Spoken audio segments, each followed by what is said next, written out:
Bienvenidos al debate de la economía. Hoy terminamos nuestra temporada de este podcast y vamos a hacerlo analizando la situación actual de la economía española.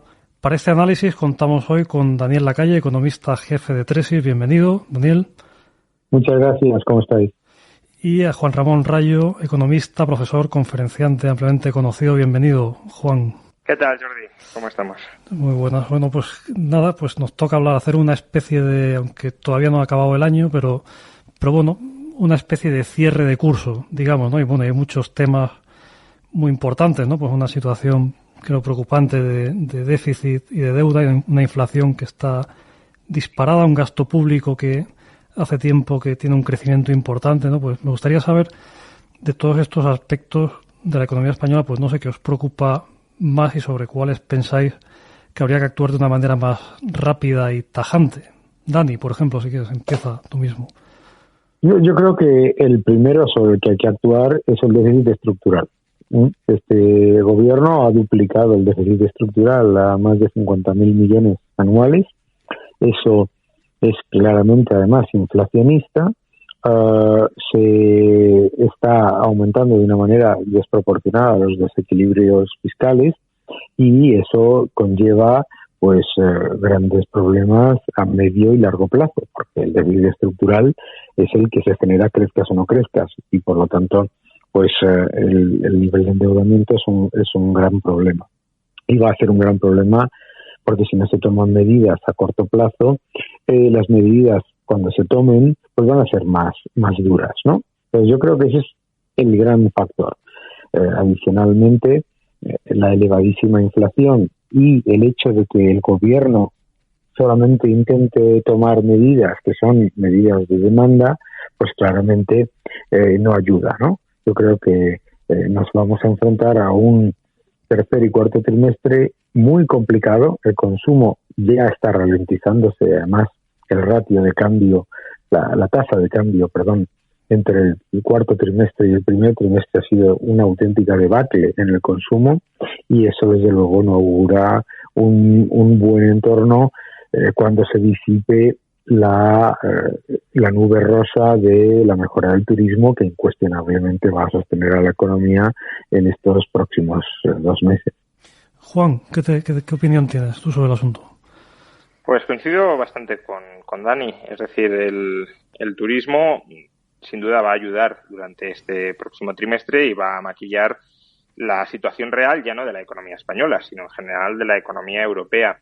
Pero cuando pase este tercer trimestre del año y por tanto cuando el turismo deje de dar un cierto impulso rebote a nuestras cuentas públicas, a la actividad económica, al empleo, nos encontraremos con una situación similar a la que estamos hoy en materia de precios, una inflación alta y descontrolada y con la necesidad por parte de los bancos centrales y de los gobiernos de tomar medidas para contrarrestar esa inflación. Los bancos centrales ya han empezado a tomarlas, Estados Unidos con mucha más decisión que en Europa, que en la eurozona. Sin embargo, en la eurozona probablemente se aceleren las decisiones de subir tipos de interés. Hace unos días, en el foro de banqueros centrales organizado por el BCE, Christine Lagarde dijo que en los próximos meses iremos viendo cómo se aclaran ciertas incertidumbres y que en ese momento será cuando habrá que dar el salto desde una política monetaria muy gradual, pasito a pasito, poquito a poco, a una política monetaria más asertiva. Es decir, de los tipos suban probablemente más rápido. Y también dijo otra cosa, y es que la política monetaria para luchar contra la inflación tendrá que ir de la mano de la política fiscal. Tienen que cooperar codo con codo. Y eso significa reducir déficit público y reducir deuda pública. Por consiguiente, hacia finales de año o principios del año siguiente, iremos más bien hacia una política fiscal de tono más bien, pues eso nos lo exigirán desde Europa, ya veremos si este gobierno es capaz de llevarlo a cabo, pero nos exigirán una política fiscal más bien contractiva y eso sumado a la política monetaria contractiva y al enrarecido clima económico global, pues no auguran buenos tiempos, ya no para España, en general para cualquier economía, pero España es una economía especialmente endeudada, muy, por tanto, expuesta a cualquier cambio en las condiciones financieras que se vienen por la necesidad de contraer la política monetaria y fiscal. La inflación, que es seguramente pues el fenómeno que más preocupa no solo a los economistas, sino a la clase media, bueno, a la que va a comprar al supermercado. Bueno, se hablaba que iba a ser temporal, cada vez parece más claro que no va a ser temporal. ¿Cómo veis esa evolución? ¿Cuándo pensáis que puede acabar esta inflación tan desbocada, Dani? Bueno, lo primero es importante recordar que los que decían que la inflación primero era por el efecto base, después que era temporal, después que era transitoria, nos están diciendo ahora que es persistente, que además de una pues clara originalidad a la hora de decir adjetivos, pues lo más importante que nos muestra es que no han tenido el más mínimo interés en analizar el componente monetario de la inflación. Por supuesto que la inflación puede subir un precio, pueden subir dos, puede subir el precio del petróleo, pero no olvidemos que entre el año 2012 y el 2014 se duplicó el precio del gas natural y la inflación estaba en territorio negativo, ¿no? O sea que la gran diferencia que nos separa, por ejemplo, de Suiza, que tiene una inflación del 2,9%, incluso de la propia Alemania, es el consumo de nuevas reservas monetarias. Y yo creo que mientras por un lado, los bancos centrales van a subir los tipos de interés. Subir los tipos de interés es una condición necesaria, pero no es suficiente para reducir la inflación, porque subir los tipos de interés reduce la cantidad de nuevo dinero que entra en el sistema, pero si además subes los tipos de interés a una tasa que todavía es negativa en términos reales, pues la demanda de crédito, como se está demostrando, pues no baja, ¿no? Que también es nuevo dinero creado, ¿no? El segundo factor es parar las recompras. Pero el Banco Central Europeo no va a parar las recompras. Va a continuar manteniendo el segundo balance más elevado de todos los países desarrollados, prácticamente un 80% del Producto Interior Bruto de la eurozona, porque recompra todo lo que vence que tiene en el balance. Y el tercer factor es lo que acaba de comentar Juan, que es la reducción del gasto público. Aquí se ha monetizado un aumento masivo del gasto público por una circunstancia extraordinaria que era la pandemia, pero en una gran parte, no en la mayoría, pero sí en una gran parte de países, ese masivo aumento de gasto público corriente se ha consolidado y se ha mantenido, incluso se ha incrementado, como es el caso de España, ¿no? Entonces, el problema es triple y hay que tomar decisiones que estén más orientadas a la realidad que a la fe, porque en muchas ocasiones cuando escuchamos a gente decir yo creo que la inflación empezará a bajar el mes que viene, ¿por qué lo piensan? Pues porque sí. No hay ningún factor que nos esté demostrando eso.